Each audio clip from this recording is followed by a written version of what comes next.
दरवेळेसच सर्वांकडे पुरणपोळी ही बनतेच बनते। दिवाळीला असो, दसऱ्याला असो की होळीला असो, पुरणपोळी ही बनतेच।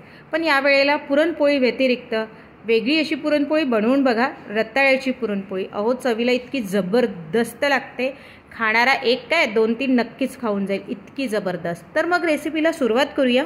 सुरुवात करण्याआधी तुम्ही जर ही रेसिपी फेसबुकवर बघत असाल तर माझ्या पेजला फॉलो करा आणि यूट्यूबवर बघत असाल तर माझ्या चॅनलला सबस्क्राईब करा। त्याचबरोबर लाईक, शेअर आणि कमेंट तर नक्कीच करा आणि व्हिडिओ पूर्ण बघा। हॅलो फ्रेंड्स, मी लतिका, लतिकाज किचनमध्ये तुमचं स्वागत आहे। इथे बघा मी रताळे घेतलेले आहे, त्याला माती लागून असते म्हणून मी स्वच्छ अशा 2 पाण्याने धुवून घेतलेलं आहे, म्हणजे वरची माती निघून जाईल। कारण की रताळे जेव्हा आपण कुकरमध्ये वाफवतो किंवा बॉईल करतो तर ते फुटतात, तर माती त्यात जायची भीती असते। त्यामुळे स्वच्छ अशा 2-3 पाण्याने पूर्ण माती काढून घेतलेली आहे, स्वच्छ असं धुवून घेतलेलं आहे। कुकरच्या भांड्यात मी रताळे ठेवलेले आहेत, त्यात मी पाणी घालते आहे। अर्धे डुबले तरी चालेल, बघा पाणी घालते। आता याला मी कुकरमध्ये चढवणार तर आणि याच्या 5-6 शिट्ट्या येऊ देणार। सोबत मी बाकीचं पण कुकरमध्ये लावते, डाळ वगैरे, म्हणून 5-6 शिट्ट्या, नाहीतर 2 ते 3 शिट्ट्यामध्ये आपली रताळी चांगली शिजून जातात। तर आता कुकरच्या शिट्ट्या होऊ द्यायच्या 2-3। बघा कुकर आता होत आहे, तोपर्यंत इकडे आपण पुरणपोळीच्या सारणाची जी वरची पाती आहे त्याची तयारी करून ठेवूया। तर मी ते 1 ग्लास पीठ घेतलेलं आहे गव्हाचं, तुम्ही मैदासुद्धा वापरू शकता। यात मी चवीपुरतं थोडंसं मीठ घालते आहे, तुम्ही हळदसुद्धा घालू शकता, रंगासाठी मी हळद घातलेली नाही आहे। याला व्यवस्थित मिक्स करून थोडं पाणी घालून घट्ट असं भिजवून घ्यायचं आहे आपल्याला, पुरीपेक्षा थोडं सॉफ्ट, म्हणजे पोळी एवढं नाही, पुरी आणि पोळीच्या मधातला जो असतो तसं घट्ट असं भिजवून घ्यायचं आहे। थोडं पाणी घालून मी याला व्यवस्थित असं भिजवून घेते आहे। तुम्हाला पुरणपोळीची जर रेसिपी हवी असेल परफेक्ट अशा पुरणपोळीची, ती पण रेसिपी मी माझ्या चॅनलवर अपलोड केलेली आहे, ती पण तुम्ही बघू शकता। त्याचबरोबर बघा इथे मी कणिक पीठ मळून ठेवलेलं आहे, त्याला आता मी 10 ते 15 मिनटं रेस्ट करू देते।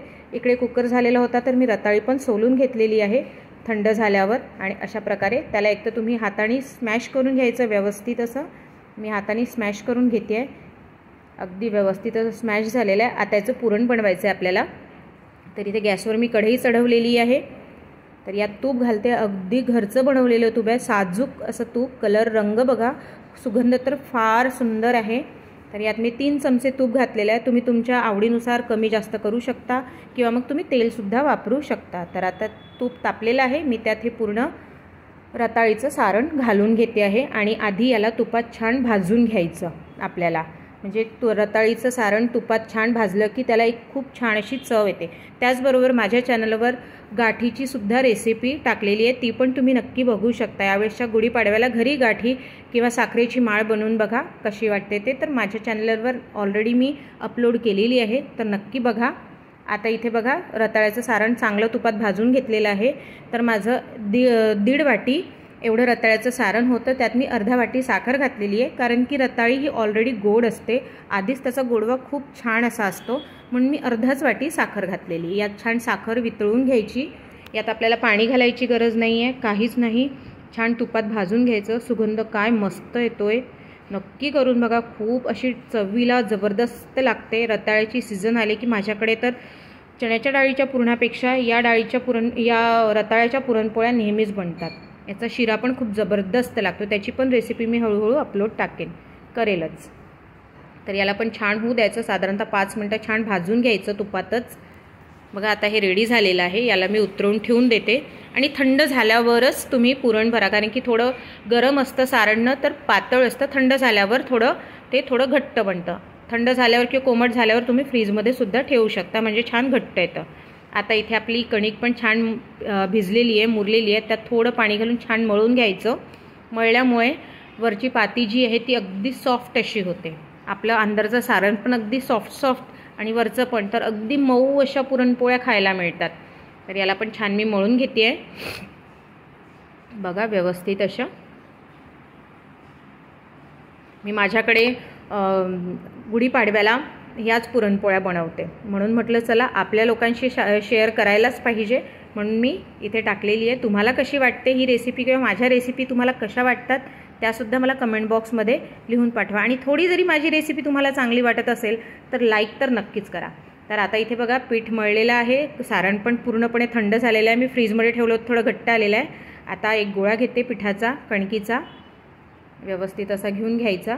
तावा पण इकडे सोबत मंद आचेवर ठेवलेला आहे. एकदम कडक गरम करायचा नाही आहे, कारण की मग आपल्याला मंद आचेवर छान ती पाती भिजून होते. अशा प्रकारे जशी आपण पुरणपोळी भरतो त्याच प्रकारे आहे. आता बघा, याला असं करून घ्यायचं व्यवस्थित. पण पुरणपोळीला आपण लाटू शकतो, याला हलक्या हाताने आपल्याला लाटावं लागतं. किंवा मग तुम्ही एखाद्या पॉलिथिनला किंवा सिलिकॉन मॅटला थोडंसं तेल लावून किंवा तूप लावून ती थापून पण घेऊ शकता. तर मी इथे बघा सारण भरते आहे. आणि व्यवस्थित अलगद हाताने भरून घ्यायचं. बघा, अलगद हाताने मी भरून घेतलेलं आहे. आणि वरचं सारण काढायचं असेल तर काढा. मी तिथेच टाकलं, कारण की मी ऑलरेडी छोटाच गोळा घेतलेला होता. आता याला हलक्या हाताने मी लाटून घेते आहे. किंवा तुम्ही हाताने थापूनसुद्धा घेऊ शकता, न लाटता थापलं तरीही चालेल. बघा, मी हलक्या हाताने लाटून घेते आहे. जास्त पातळ होत नाही, पण खूप चवीला जबरदस्त लागते. माझ्या तोंडाला पाणी येते. माझ्याकडे बनवल्यात मी, पण माझ्या घरी लगेच संपतात या पुरणपोळ्या, म्हणून मी नेहमी करते आहे. रताळीचं सीझन आलं की या पुरणपोळ्या माझ्याकडे नेहमी बनतात. बघा, मी आता ताव्यावर टाकून घेते आहे. व्यवस्थित टाकून घेते आणि याच्यावर तूप लावून छान दोन्ही साईडने छान भाजून घेते आहे. बघा, घरचं तूप आहे. घरच्या तुपाची मजा तर काहीतरी वेगळीच असते. खायला अप्रतिम, चवीला छान आणि आपल्या तब्येतीसाठी पण खूप फायदेशीर असतं.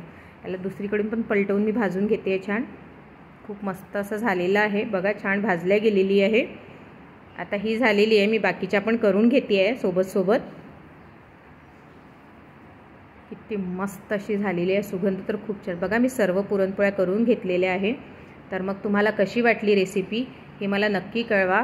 आणि त्याचबरोबर करून बघा, खाऊन बघा, आपल्या मित्रांना शेअर करून बघा.